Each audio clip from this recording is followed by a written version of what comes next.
Learning must be authentic, regardless of the medium, whether online or traditional. I found it interesting in our Bender book in Chapter 3, she talks about rethinking learning theory within the online class. Then, she immediately speaks to Bloom's taxonomy, which has been around long before the internet. For my definition of authentic learning, I am choosing to fall back on Bloom. Authentic learning is provided by supplying the student with the subject knowledge within the framework of Benjamin Bloom's taxonomy: knowledge, comprehension, application, analysis, synthesis, and evaluation. This concept is carried into the classroom and measured for effectiveness by Chickering and Gamson in their 7 principles for good practice in education. According to Chickering and Gamson, in order for learning to be effective, authentic, it must have the following elements: student-faculty contact, cooperation among students, active learning, prompt feedback, time on task, high expectations, and it must value diverse talents and learning styles.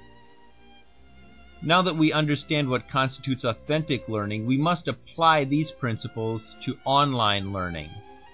If online learning is of good quality, it will use the above 7 principles of education to successfully teach students within the framework of Bloom's taxonomy. There are many tools used for online learning.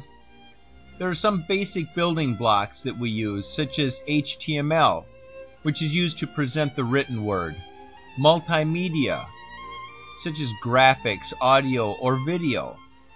We have discussion boards, which provide asynchronous communication between people. There's online chat or instant messaging, which provides synchronous communication.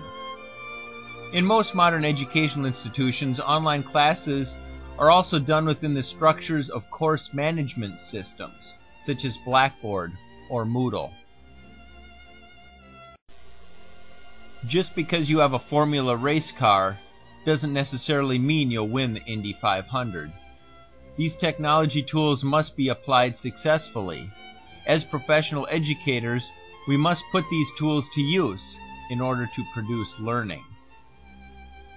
The online environment is different from face-to-face in that the teacher has more of a role as a moderator and guides the students through their learning. Bender discusses learning theory as it applies to the online classroom. How is this virtual classroom created? How do we get students to show up to class?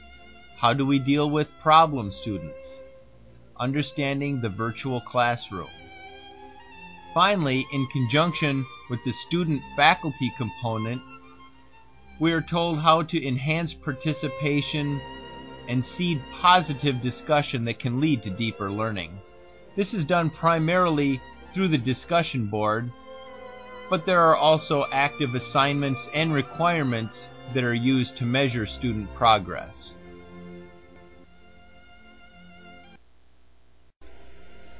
In conclusion, the concepts of authentic learning are the same, regardless if the course is taught online or in a traditional classroom setting. The tools and teaching methods are the components that are different.